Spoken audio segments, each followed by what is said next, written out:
Hello everyone, welcome back to the channel. We're going to implement the presentation layer under wishlist feature. Let's go ahead and create a new module under wishlist feature, module, Android library. It's going to be called presentation.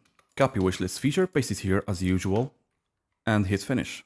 Delete these two lines and switch back to project. Under presentation, build Gradle and KTS. Delete the plugin. We're going to use here the Android library as well as Kotlin library and compose. Next, we need to apply the shared Gradle plugin, and we need to activate build feature for compose. And for the dependencies, we need the wishlist feature domain as well as health, core module, compose, core UI, and the test implementation for Android for wishlist data, as well as the presentation module Android test implementation. I'm going to add health and core for the moment and sync the project in order to have the autocomplete. Let's import core UI and compose.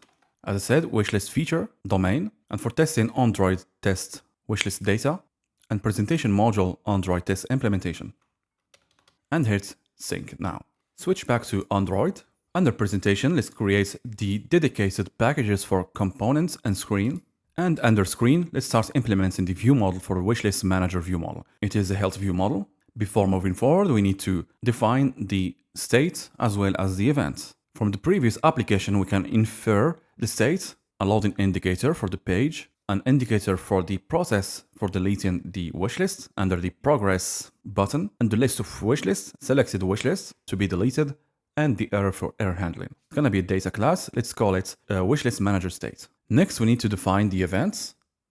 Create a new class. Let's call it wishlist manager screen events, which is a sealed class. I picked up the functions from the previous implementation under Vuetify application. There is nothing new here. The first event, which is get wishlist items, basically it's going to load the data for the particular user by providing the user ID. The second event, delete wishlist item, the user ID, and callback functions for success and error. And another event to show the delete confirmation model. And of course, by passing the wishlist item in order to be deleted later on. The last event, which is to close the delete confirmation model. That's pretty much it for the entire events.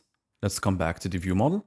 And as usual, we need to provide here into constructor the use cases as well as the dispatchers. Let's define the state of this particular view model. It's going to be of type wishlist manager state. The first part, which is mutable, and the second part immutable. And as usual, we need to provide here the current job in order to cancel any previous job before assigning the new one. Let's call it current job. And let's define the list of events. As usual, we're going to assign the list of events to the private functions, for example, close delete, and so on.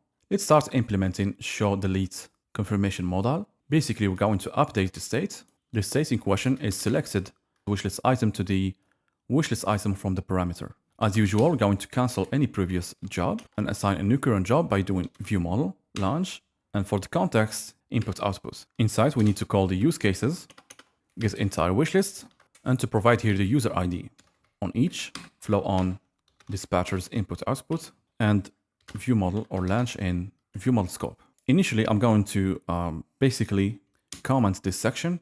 I don't think it's mandatory. We're gonna leave it just like this and assign the current job like this. Let's rename this parameter to resource.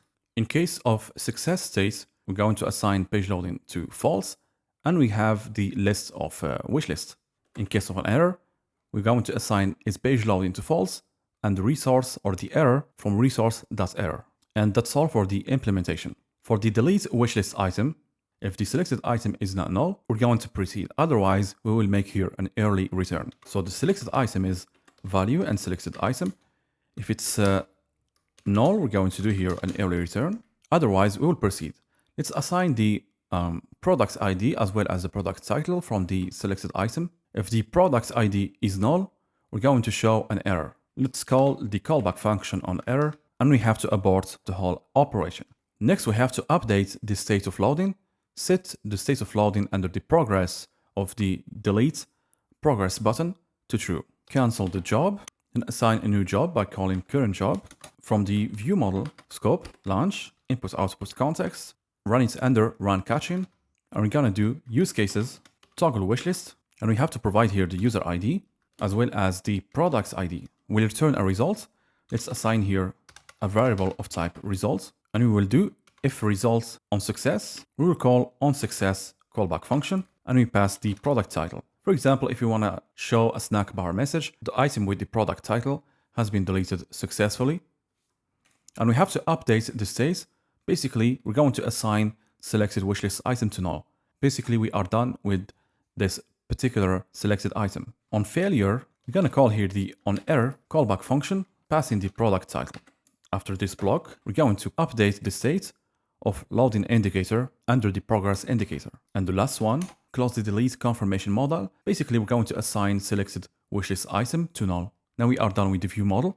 Let's implement the screen, wishlist manager screen. We will use here the state, the event, and we have to check if the user, first of all, is authenticated. We have to call the event or trigger the event get wishlist items in order to show the entire wishlist. Therefore, we're going to add here launched effect if only the user is authenticated. And we're going to do event get wishlist items by passing the ID of the user. The next thing that we have to do is we have to observe the changes of the authenticated user. For example, if the user is under this wishlist manager screen, and from the menu, the user click on logout button under the user menu, the user should no longer be on the same wishlist manager, because this wishlist manager screen is a protected or a private route. We have to find a way to handle this. What I come up with is basically do that under the launched effect. And as a dependency, it is the user. Whenever the user or the authenticated user changes, we're going to test or to check.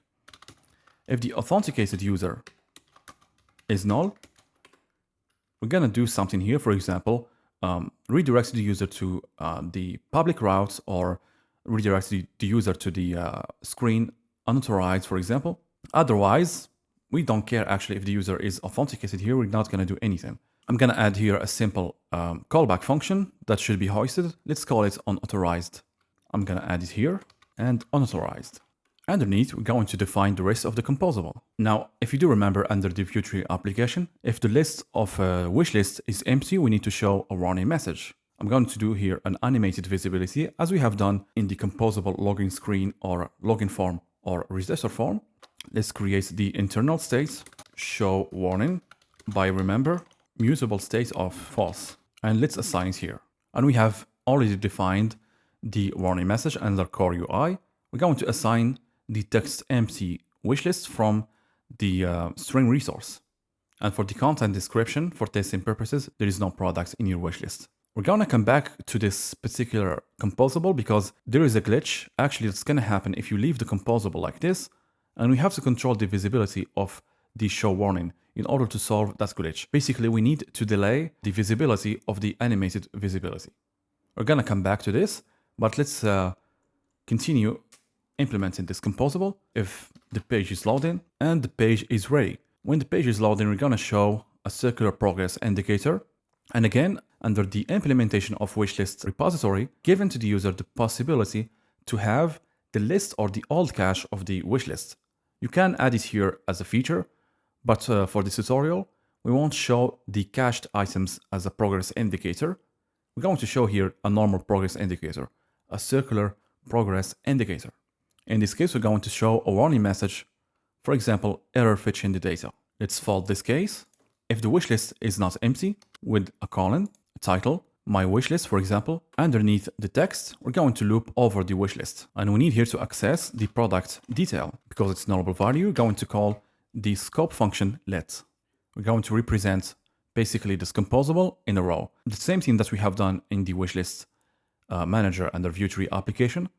The wishlist item as well as the button that's going to allow the user to delete the wishlist completely from the database. Let's wrap the whole thing within a row, and we have to space between the two items. We need here in parameter the product and the method that's going to be allowing the user to navigate to the product detail once clicking on this particular item. Let's call it on product click. We're going to represent the whole thing under a row.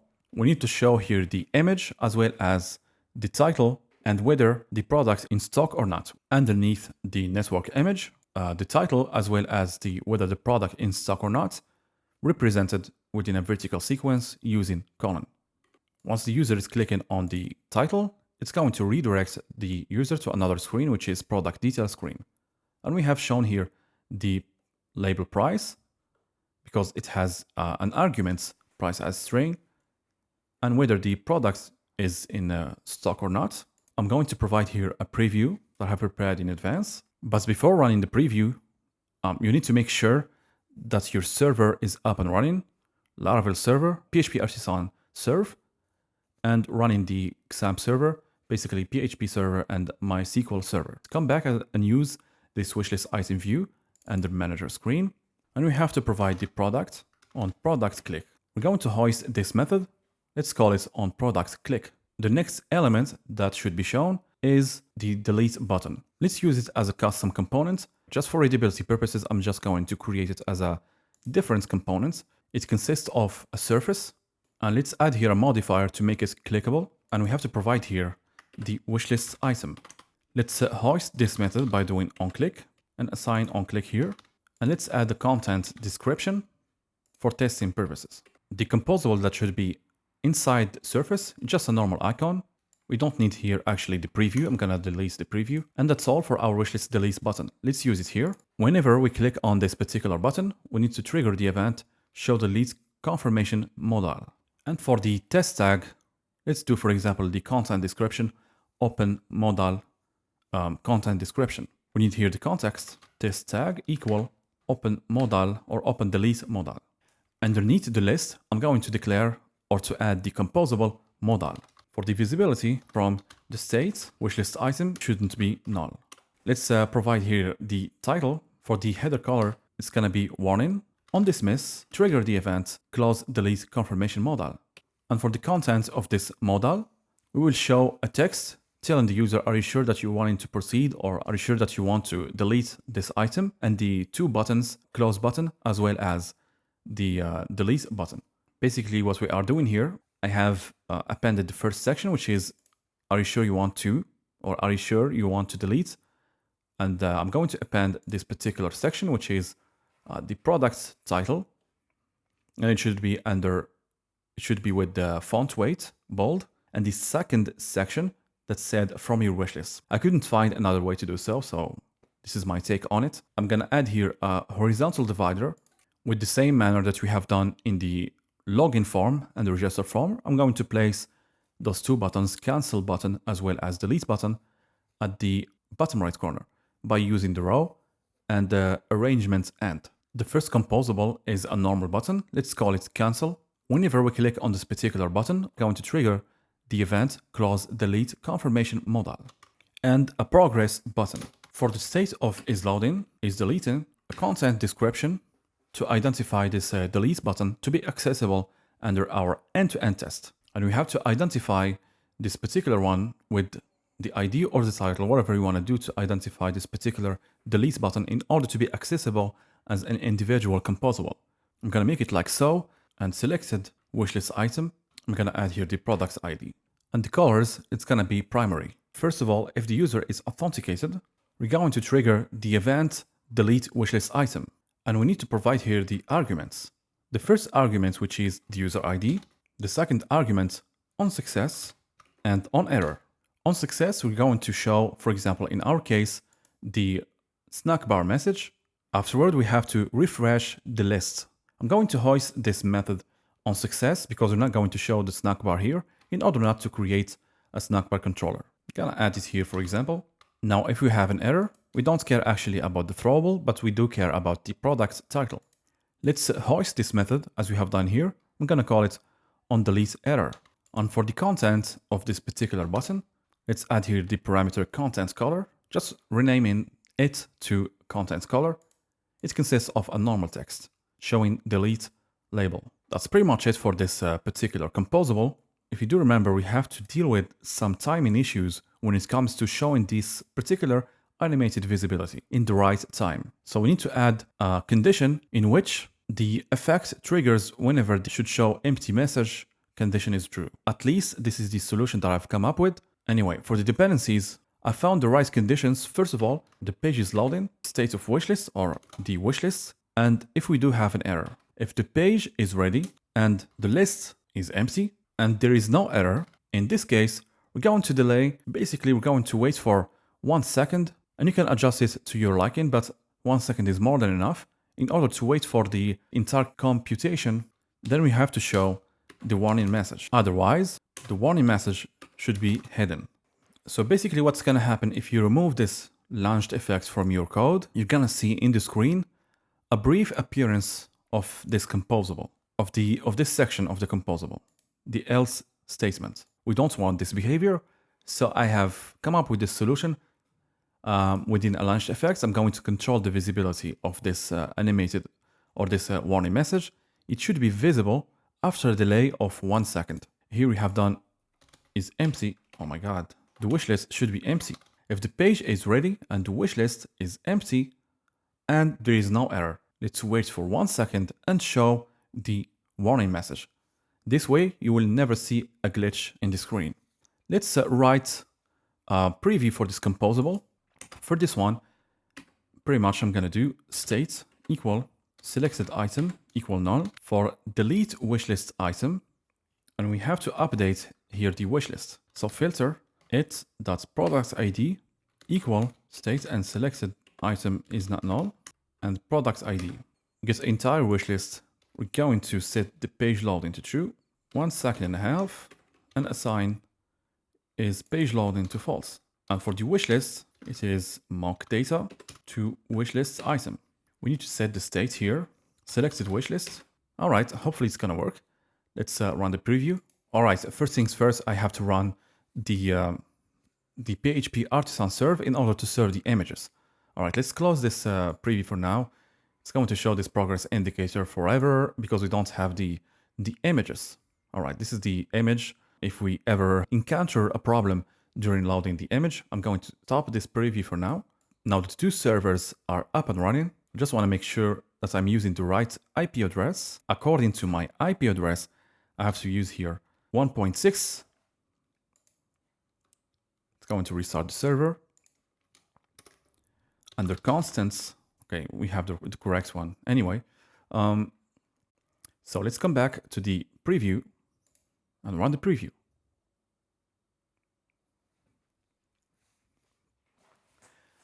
All right, I don't think there is a problem within the images. I'm going to update this one to 1.6. That this will do. Let's refresh the preview. Now we got the wish list. Let's click on the first one. It doesn't show. I think that the show delete confirmation model is not triggered. We have called it wishlist item delete button. Under clickable, I guess we have forgot here the parentheses. Let's add the parentheses. Let's come back to the screen and check once again how we delete or simulate deleting the items. I think here we gotta do like this. And let's run again the preview. Let's click on this icon. Are you sure you want to delete headphones and it's bold from your wish list? Cancel, nothing happened. Let's click once again, hit delete, progress indicator. And we have again to, I guess after this one, why it does not close the dialog. All right, to hide the dialog, I'm going to add here, first of all, after deleting the selected wishlist item, I'm going to add here selected wishlist item to null. And perhaps we have to add here on event and trigger the event close delete confirmation modal. Let's refresh. Let's remove headphones. That's good. Let's remove sunglasses. And after 1 second, we have the alert message. There is no product in your wish list, which is fine. Let's close the preview. I'm going to wrap up this video and we're going to let the integration test for the view model to the next video. I hope you have learned something new. See you in the next tutorial. Happy coding.